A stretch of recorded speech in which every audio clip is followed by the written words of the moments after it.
दोस्तों, अगर सपने में मरे हुए लोग दिखाई देते हैं तो हमें बहुत ही महत्वपूर्ण संकेत मिलते हैं।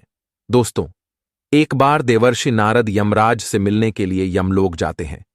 यमराज देवर्षि नारद का बड़े प्रेम से आदर एवं सत्कार करते हैं और उन्हें प्रणाम करते हुए पूछने लगते हैं, हे देवर्षि, यमपुरी में आपका स्वागत है।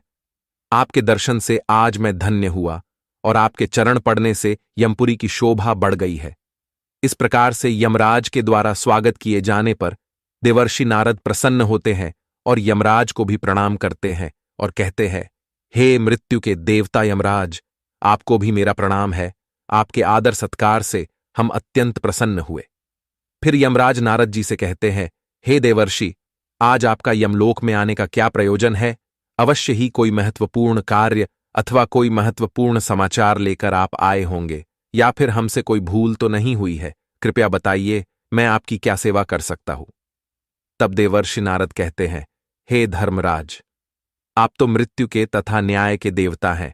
आप तीनों लोकों के सभी जीवित और मृत प्राणियों का लेखा जोखा रखते हैं। आपको समस्त चराचरों के भूत और भविष्य का भी ज्ञान है। इसीलिए मैं आपके पास कुछ शंका लेकर आया हूं, जिसे दूर करने की कृपा करे। फिर यमराज कहते हैं, हे देवर्षि, आप सत्य कहते हो। हम तीनों लोकों में निवास करने वाले सभी जीवित और मृत प्राणियों का लेखा जोखा अवश्य रखते हैं, किंतु आपके मन की बात जानना हमारे बस का नहीं है। आप तो तीनों लोकों की खबर रखते हैं। आप भगवान विष्णु के सबसे प्रिय भक्त हैं। आप समस्त शास्त्रों का भी ज्ञान रखते हैं। किंतु अगर आप मुझसे कुछ जानना चाहते हैं तो मैं अवश्य ही आपकी सहायता करूंगा। हे देवर्षि, आपकी जो भी शंका और प्रश्न है आप निसंकोच पूछ सकते हैं। मैं अपने सामर्थ्य के अनुसार उनका जवाब देने का प्रयास अवश्य ही करूंगा। देवर्षि नारद कहते हैं, हे यमराज, मैं पृथ्वी लोक का भ्रमण करके आया हूं। मैंने पिशाच, प्रेत, कूष्मांड, वेताल, चुड़ैल, पिशाचिनी आदि प्रकार की कई विचित्र चीजें देखी हैं जो जंगल में निवास करती है। इसके साथ ही मैंने देखा है ये सभी दुष्ट शक्तियां मनुष्यों को परेशान करती है, उन्हें दुख देती है। इसका क्या कारण है? ये सभी बुरी शक्तियां मनुष्यों को क्यों परेशान करती है? तथा मेरे मन में अन्य एक प्रश्न है कि मनुष्य कई बार सपने में अपने पूर्वजों को देखता है, तो इसका क्या अर्थ होता है? सपने में मरे हुए लोग दिखाई देने का क्या मतलब है? इससे मनुष्य को कौन से संकेत मिलते हैं? मैं समस्त मनुष्य जाति के कल्याण के लिए इन प्रश्नों के उत्तर जानने के लिए ही आपके पास आया हूं। नारद जी के प्रश्न सुनकर यमराज कहते हैं, हे देवर्षि, आपने समस्त मानव जाति के कल्याण के लिए उचित ही प्रश्न किए हैं। मैं आपको इन सभी प्रश्नों के उत्तर अवश्य देता हूं, किंतु उससे पहले मैं आपको एक अत्यंत पवित्र कथा सुनाता हूं। इस कथा में आपको सभी प्रश्नों के उत्तर मिल जाएंगे। आप इस कथा को ध्यान से अवश्य सुनें। जो भी मनुष्य इस कथा का श्रवण करता है, मैं उसके 32 अपराध माफ करता हूं। तब नारद जी कहते हैं, हे धर्मराज, आप मुझे वह महान कथा सुनाइए, मैं इसे ध्यान से सुनूंगा। तो दोस्तों, फिर यमराज देवर्षि नारद को यह महान कथा सुनाते हैं। एक समय की बात है, मध्य देश में एक अत्यंत शोभायमान नगरी थी, जहां पर एक सेठ अपने 5 भाइयों के साथ निवास करता था। सेठ और उसके सभी भाइयों का विवाह हो चुका था और सभी बड़े प्रेम के साथ एक दूसरे के साथ रहते थे। सेठ के पास किसी चीज की कोई कमी नहीं थी।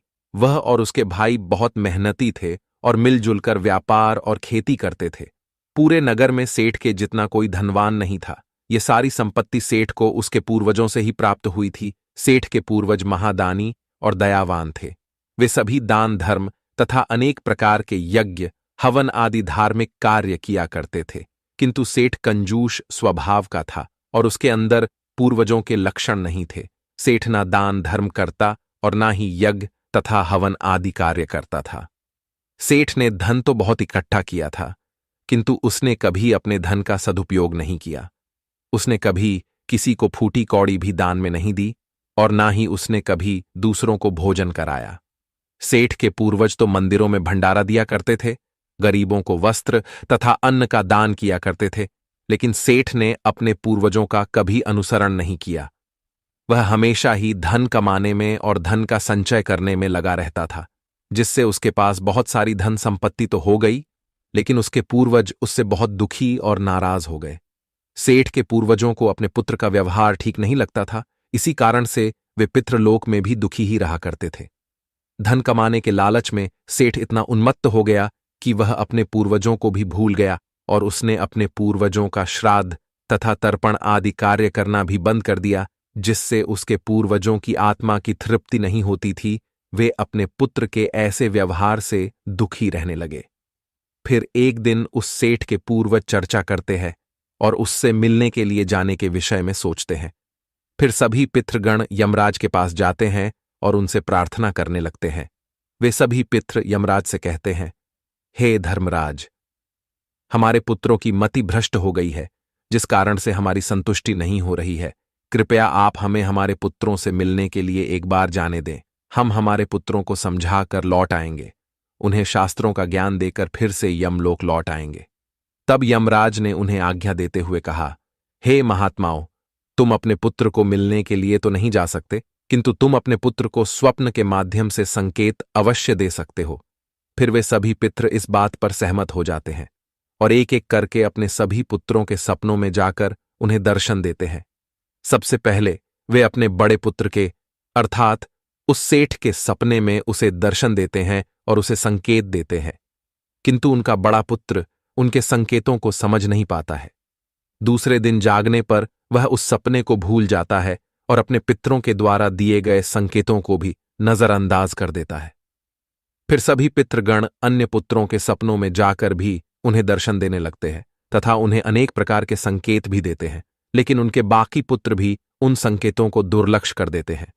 कोई भी अपने पूर्वजों के द्वारा बताए हुए संकेतों को समझ नहीं पाता है, जिससे सभी पितृगण अत्यंत दुखी और नाराज हो जाते हैं। सेठ और उसके भाई धन कमाने के लालच में पूरी तरह अंधे हो चुके थे।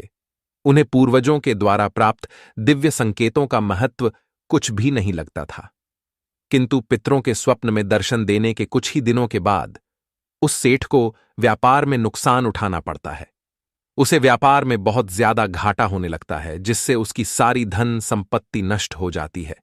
सभी भाइयों में वाद विवाद और लड़ाई झगड़े होने लगते हैं। पूर्वजों द्वारा जमा की हुई सारी जमीन जायदाद को वे बेच डालते हैं और पूरी तरह से बर्बाद हो जाते हैं। सभी भाई एक दूसरे से अलग हो जाते हैं और अपना अपना पेट पालने में लग जाते हैं। उधर स्वर्गलोक में पितरों को अपने पुत्रों की ऐसी दुर्गति देखकर बहुत पीड़ा होने लगती है। सभी पितृगण अत्यंत दुखी और उदास हो जाते हैं।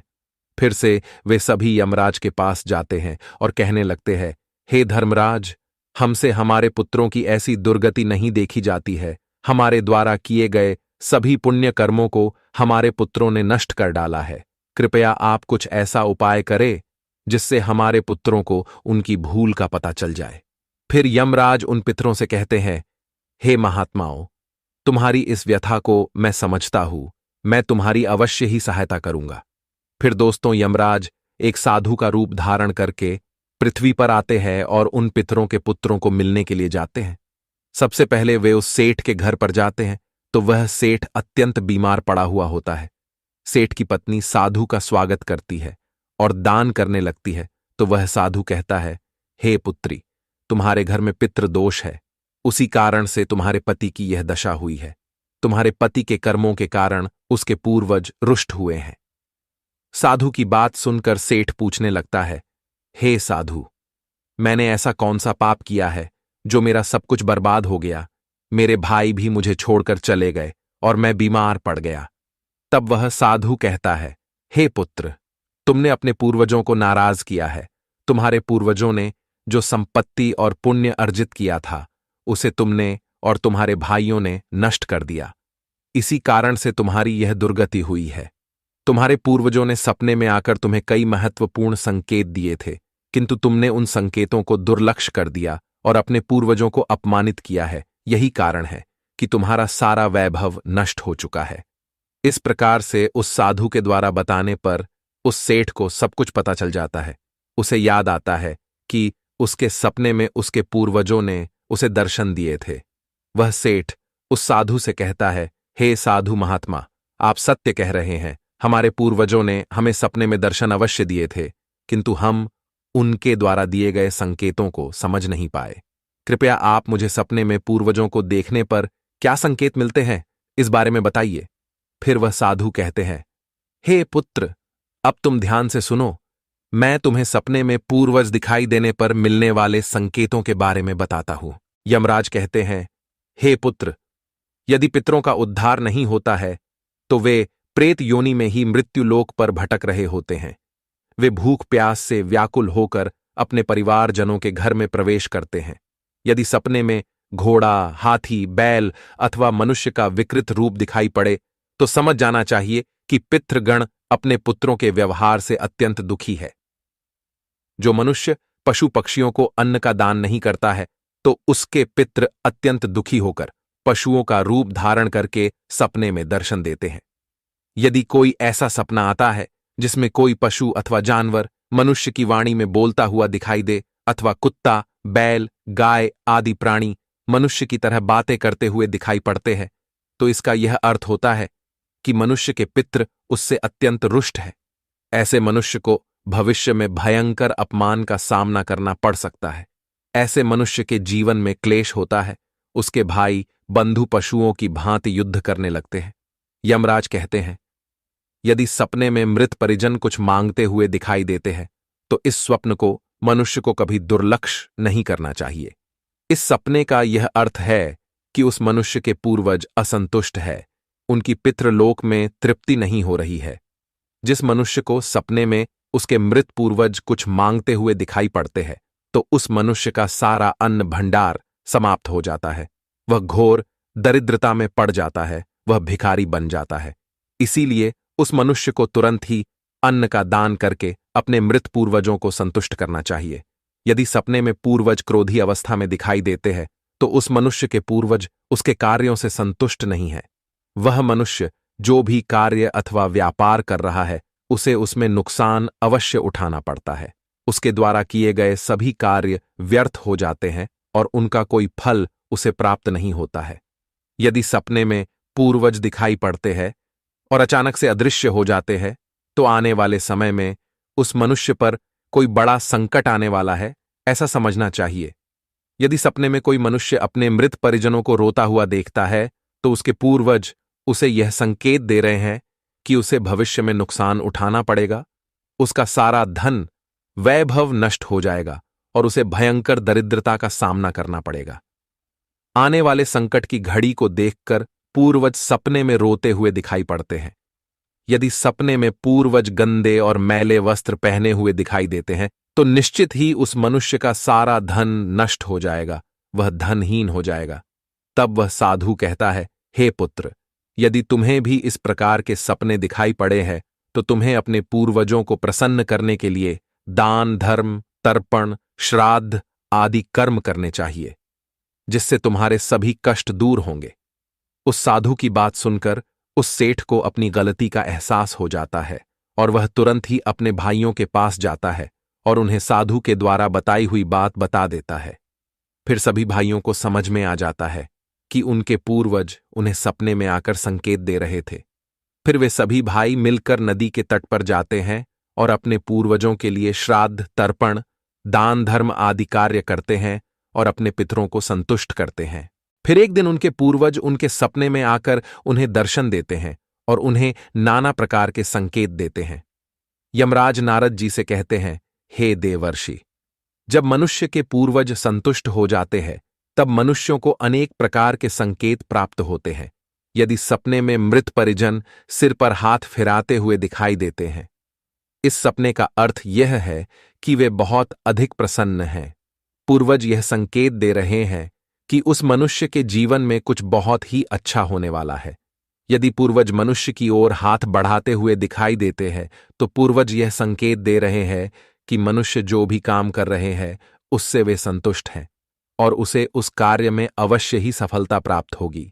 यदि सपने में पूर्वज स्वस्थ दिखाई देते हैं, उनके मुखमंडल पर तेज दिखाई देता है और उनके वस्त्र चमकीले और सफेद रंग के होते हैं तो उन पितरों को मुक्ति मिल चुकी है, ऐसा समझना चाहिए। अगर सपने में पूर्वज दूर आकाश में बादलों पर बैठे हुए दिखाई देते हैं तो यह शुभ संकेत है। मनुष्य के पूर्वज अत्यंत प्रसन्न है और उसे आशीर्वाद दे रहे हैं। इस प्रकार से उन सभी भाइयों को पूर्वजों के द्वारा शुभ संकेत प्राप्त होते हैं और उनका खोया हुआ सारा धन और संपत्ति उन्हें वापस मिल जाते हैं और सभी भाई मिलजुल कर एक साथ रहने लगते हैं और सुखपूर्वक 100 वर्षों तक जीवन व्यतीत करके दिव्य विमानों में बैठकर पितृलोक चले जाते हैं। तो दोस्तों, इस प्रकार से यमराज ने देवर्षि नारद को पितरों के द्वारा मिलने वाले संकेत बताए हैं। आपको यह कथा कैसी लगी कमेंट करके जरूर बताएं। जानकारी अच्छी लगी तो वीडियो को लाइक करें और कमेंट में जय श्री कृष्ण जरूर लिखें। साथ ही चैनल को सब्सक्राइब करें। आप सभी का धन्यवाद।